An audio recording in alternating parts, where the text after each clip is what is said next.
ఇబ్బందులు పడుతున్నారు, ఖర్చులు ఎక్కువై వ్యవసాయానికి. ఈ ఉపాధి హామీ పథకం ఈ రైతులకి వీళ్ళకి అనుసంధానం చేయగలిగితే వ్యవసాయానికి బాగుంటుంది అని ఒక ఉద్దేశం అధ్యక్ష. ఇదేమన్నా ప్రభుత్వానికి అలాంటి ఆలోచన ఉందా అని ఒక ప్రశ్న అధ్యక్ష. అలాగే సత్యసాయి జిల్లాలో 10 మండలాలు, ఇంకా అనంతపురం జిల్లాలో 7 మండలాలు బాగా వెనుకబడిన మండలాలుగా గుర్తించారు అధ్యక్ష. అలాగే రాష్ట్ర వ్యాప్తంగా 54 మండలాలని వెనుకబడిన మండలాలుగా గుర్తించారు అధ్యక్ష. ఈ మండలాల్లో ఈ 100 రోజులు వర్కింగ్ డేస్ కాకోకుండా వీళ్ళకేమన్నా 150 రోజులు ఇవ్వగలిగితే బాగుంటుంది అని ఒక ఉద్దేశం అధ్యక్ష. అదేమన్నా వీలు పడుతుందేమో అని మంత్రివర్యుని కోరుతున్నాను అధ్యక్ష. అలాగే ఉపాధి హామీ పథకంలో పనిచేసే వర్కర్స్కి మౌలిక సదుపాయాలు కల్పించాలని, ఏదైనా మజ్జిగ కానీ నీరు కానీ, లేదంటే అక్కడ వాళ్ళు తీసుకెళ్లే వాళ్ళ చిన్న పిల్లలకి ఏదైనా ఆయా అలాంటివి ఏమన్నా వీళ్ళకి ప్రొవిజన్స్ పెట్టగలుగుతారా అని ఒకటి అధ్యక్ష. ధన్యవాదాలు.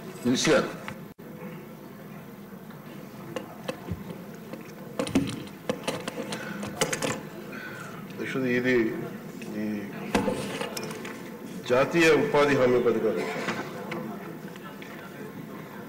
ఉపాధి లేని సమాజంలో ముఖ్యంగా రూరల్ ప్రాంతాల్లో ఉపాధి ఇవ్వడానికి నిర్దేశింపబడిన పథకం. గౌరవ సభ్యులు లేవనెత్తినవన్నీ కూడా నోట్ చేస్తున్నాం అధ్యక్ష. మన కొత్త ప్రభుత్వం వచ్చిన తర్వాత, ఎన్డీఏ కూటమి ప్రభుత్వం వచ్చిన తర్వాత గౌరవ ముఖ్యమంత్రి చంద్రబాబు గారి నేతృత్వంలో దాదాపు 4,500 కోట్ల రూపాయలు వేజ్ కానీ మెటీరియల్ కాంప రెండు కలుపుకొని మనం మనకి బడ్జెట్ ఉన్నది అధ్యక్ష. 7 crore మ్యాండేస్, 30,000 పండ్లు. వీటితోటి మనం ఏం చేసింది ఈ రోజున పల్లె పండుగ ద్వారా 3,000 కిలోమీటర్ల సీసీ రోడ్స్, 500 కిలోమీటర్ల బీటీ రోడ్లు, 20,000 మినీ గోకులమ్స్, అలాగే వాటర్ హార్వెస్టింగ్ అండ్ అన్ని గవర్నమెంట్ బిల్డింగ్. ఇది సంక్రాంతి లోపు ఇవన్నీ చేయాలి అనేది ఒక బలమైన ఉద్దేశంతో ముందుకెళ్తున్నాం అధ్యక్ష. ప్రతి చోట ప్రతి పంచాయతీలో కూడా సిటిజన్ ఇన్ఫర్మేషన్ బోర్డ్ కంపల్సరీ చేశాం. అలాగే వర్క్ సైట్ బోర్డ్స్ కూడా అన్ని వర్క్ సైట్స్ చేశాం అధ్యక్ష. ఇప్పుడు గౌరవ సభ్యులందరూ కూడా ఒక్కొక్కరిగా చెప్పి చూస్తే, ముఖ్యంగా మన ఇప్పుడు అనంతపురం నుంచి గౌరవ సభ్యురాలు చేస్తుంది మౌలిక సదుపాయాలను కల్పిస్తామా అక్కడ పనిచేసే ఉపాధి హామీ కూలీల కంటే, ఖచ్చితంగా అది యాక్ట్లో ఉంది అధ్యక్ష. అది గత ప్రభుత్వం అన్ని వ్యవస్థల్ని అస్తవ్యస్తంగా చేసినట్టుగా ఇందాక పత్తిపాటి పుల్లారావు గారు కూడా చెప్పింది. దాదాపు కొన్ని 13,000 కోట్లు దారి మళ్లించారు. చాలా అసలు పని లేకుండా చాలా మందికి పని కల్పించినట్టుగా కల్పించి చాలా అవకతవకలు జరిగినాయి అనేది చాలాసార్లు నేను రివ్యూ చేస్తామంటే బయటకు వచ్చిన అంశాలు అధ్యక్ష. అలాగే వీటిని ఆ దారి మళ్లించిన నిధులు ఏమైపోయినాయి వీటి మీద కూడా ఒక రివ్యూ చేస్తా ఉన్నాం. కానీ చాలా కొంచెం లోతుగా వెళ్లాల్సిన అవసరం ఉంది. అలాగే మౌలిక సదుపాయాలు కల్పిస్తారన్న ప్రశ్నకి మటు ఖచ్చితంగా కల్పించే ఉంది. ఎందుకంటే ఇది మానవతా దృక్పథంతో చేయటమే కాదు, ఇది రూల్లో ఉంది. ఇది వాళ్ళకి కావాల్సిన మెడికల్ కేర్ కానీ, వాళ్ళకి కావాల్సిన కనీసం తాగునీటి, మనం ముఖ్యంగా మజ్జిగ ఇలాంటివి వీటితో పాటు. అలాగే గౌరవ సభ్యురాలు అడిగినది ఏంటంటే, వాళ్ళ పిల్లలకి ఏదన్నా పని చేసుకోవడానికి ఏదైనా మన నర్సరీ లాంటిది పెట్టగలరా చూసుకోవడానికంటే, అది మన పరిధిలో వస్తా లేదో చూడాలి అధ్యక్ష. ఖచ్చితంగా దాన్ని మానవతా దృక్పథంతో, లేదంటే రూల్ లేకపోతే దాన్ని అప్లై చేసేలాగా మనం అధికారులతో మాట్లాడుతాం అధ్యక్ష. అలాగే లేని పక్షంలో ఖచ్చితంగా దాన్ని కేంద్రం దృష్టికి తీసుకెళ్తాం అధ్యక్ష. అది చెప్పాలి, ఇంకా అవ్వలేదు ఎందుకని మీరు ఇన్ని అడిగారు. అలాగే జాబ్ కార్డ్స్ లో అవకతవకల్ని ఖచ్చితంగా పరిశీలిస్తాం అధ్యక్ష. అలాగే GO number 646 issued on 15/11/2024 to release all the irrational, ఇందాక ఇది పత్తిపాటి పుల్లారావు గారు అడిగిన ప్రశ్నకి అధ్యక్ష. GO number 646 issued on 15/11/2024 to release all the irrationally deducted payments amounting to 331 crores by the previous government. అలాగే ముందుగా మొదటి సభ్యులు అడిగింది ఏంటంటే, నరేగానే ఇది మొత్తానికి అప్లై చేస్తారా ఇది అని అనుకుంటే, MNREGA basic demand based work अध्यक्ष ఇది 100 రోజులు ఎవరికైతే పని కావాలో, కాకపోతే ఇది ఏంటంటే స్కిల్ బేస్డ్ కాదు, ఇది పూర్తిగా ఇది labour based. It is not mandatory but demand driven.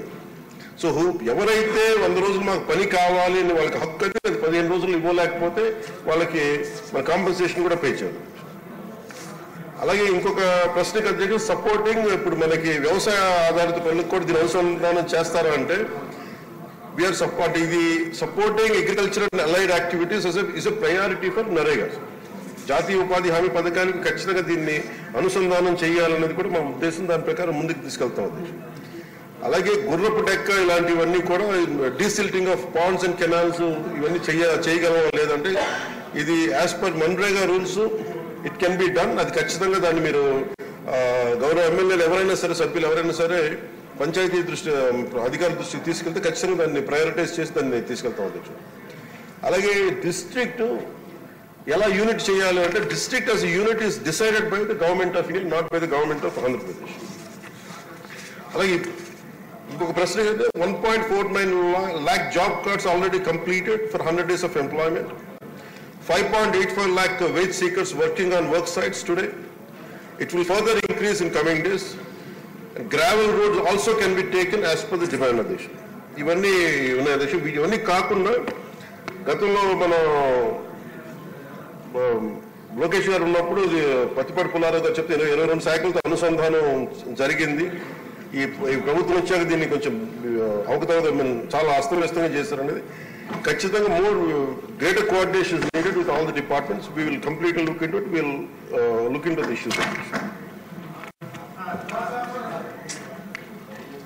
కూర్చున్నారు ఏంటండి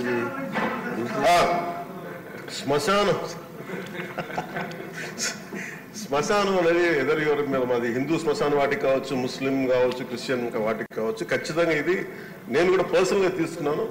దీన్ని శ్మశాన వాటికి వర్తింపు చేయమని ఇక్కడ నేను ఆల్రెడీ చెప్పున్నాను. అది మీ దృష్టికి తీసుకొస్తున్నాను. ఇది ఎక్స్క్లూడ్ చేయలేదు.